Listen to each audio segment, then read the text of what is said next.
Are you looking for the best 3D printers for miniatures and terrain in 2025?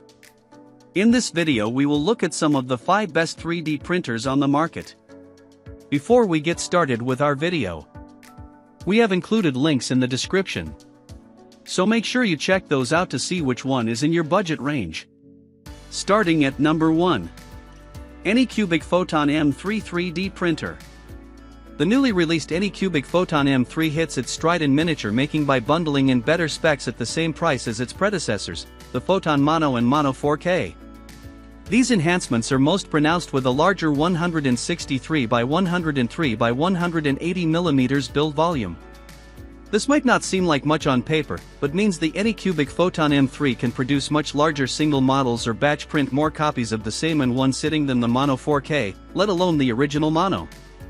During my testing, I loaded up an example 28mm mini STL file and found you can fit around 15 minis on the build plate. The Anycubic Photon M3 and Mono 4K both use a monochrome 4K LCD, but the Photon M3's larger 7.6-inch screen handles the larger build volume. In numbers, this means a slight downgrade to a 40-micron XY resolution compared to the Mono 4K's 35 microns, but at these low numbers, the difference is indistinguishable to the naked eye, even for veteran miniature aficionados.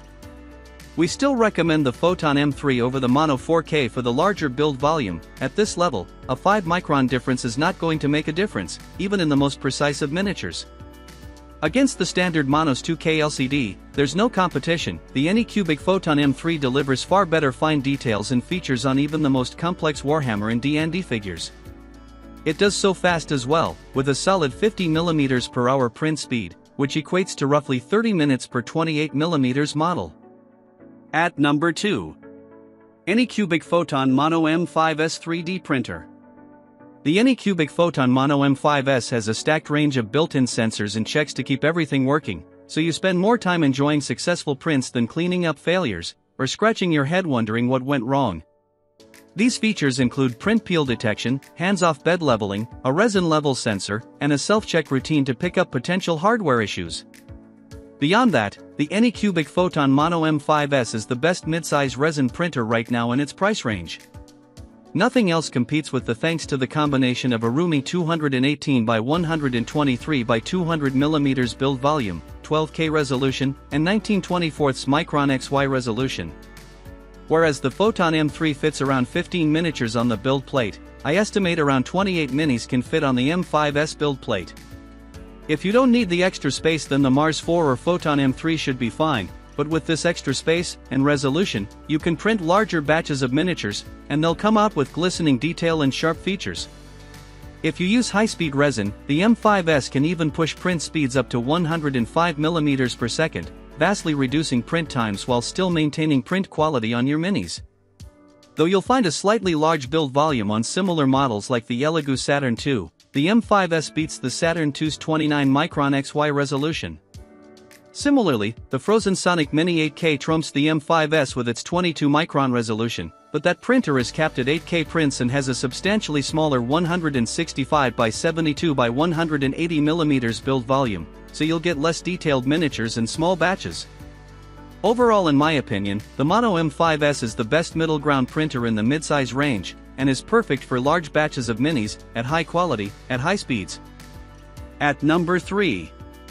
Anycubic Photon M3 Max 3D Printer.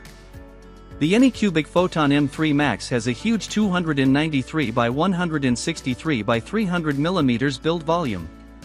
At this size, you can print around 150 standard 28 mm miniatures in a single print session. Insane! Despite the large build volume, the Photon M3 Max still pushes a 7K resolution that gives print intricate details and rich features. It may lag behind the 8K and even 12K printers out there, but the difference is largely imperceptible unless you pull out a magnifying glass. Whereas the M3 can print around 15 minis maximum, and the M5S can print around 28, I estimate from my testing that the M3 Max can print around 45 minis per run. The Anycubic Photon M3 Max also ships with a smart resin refilling system, which will automatically pull resin through purpose tubing from a bottle to the vat as needed. You'll never have to interrupt a print halfway through to pour in fresh resin, saving you both time and wasted resin. With print speeds up to 60 mm per hour, the M3 Max is not that fast, but it's not horrendously slow either.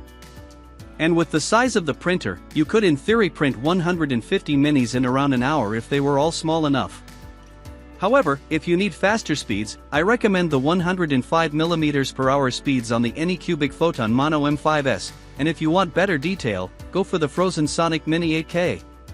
But neither has anywhere near the size of the spacious M3 Max. If you're looking to kickstart a for-profit miniature printing setup, the Anycubic Photon M3 Max is a reliable workhorse that can pump out hundreds of miniatures on daily.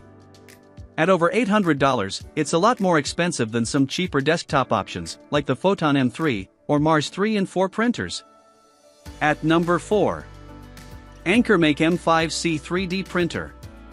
The route from a sliced model to a glistening, fresh-off-the-bed piece of terrain is as easy as it gets thanks to a pre-configured purging routine, simplified printing presets, automatic bed leveling, a direct drive extruder to reduce clogging, a one-click on printer button to launch prints, and one of the most intuitive 3D printer apps I've used.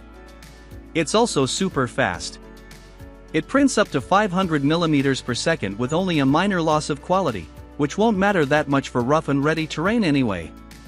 They come out looking great, and more importantly, fast, so you can get to testing them out on your tabletop sooner. It's capable of surprisingly good detail, too. Honestly, I was surprised. While I'm recommending it for terrain, look at how good the Skeleton Creator Mini I printed. The Ankermake M5C has a pretty standard 220 by 220 by 250 mm build volume, which should be enough to print most terrain and backdrops like ruins, mid-sized dungeons, interiors, and even modest structures. But if you want to print anything larger, either get a larger build volume printer, I recommend the Neptune 4 Max below, or just print in parts and glue them together. At number 5.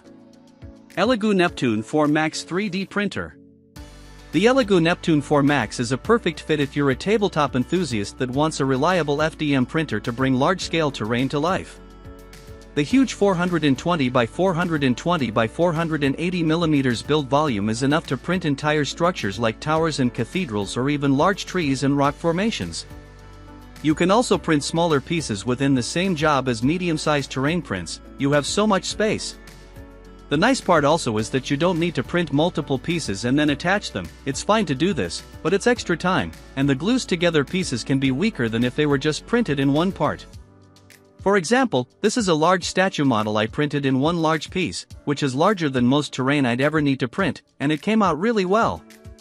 The Neptune 4 Max is also quick thanks to Clipper-powered fast 500 mm per second print speeds. You'll print more and in less time compared to the previous generation of FDM printers that hover around 80 to 100 mm/s, so you can print larger terrain much quicker. Alongside, it has automatic bed leveling, a 300 degrees Celsius nozzle for more exotic filaments like nylon, Wi-Fi connectivity for control and monitoring, and a dual-gear direct drive extruder to handle flexibles like TPU, but also cut down on clogging and other nasty extrusion issues. The Neptune 4 Max has what it takes to produce highly detailed terrain. You just need to have patience and be willing to put in the time to tweak and refine.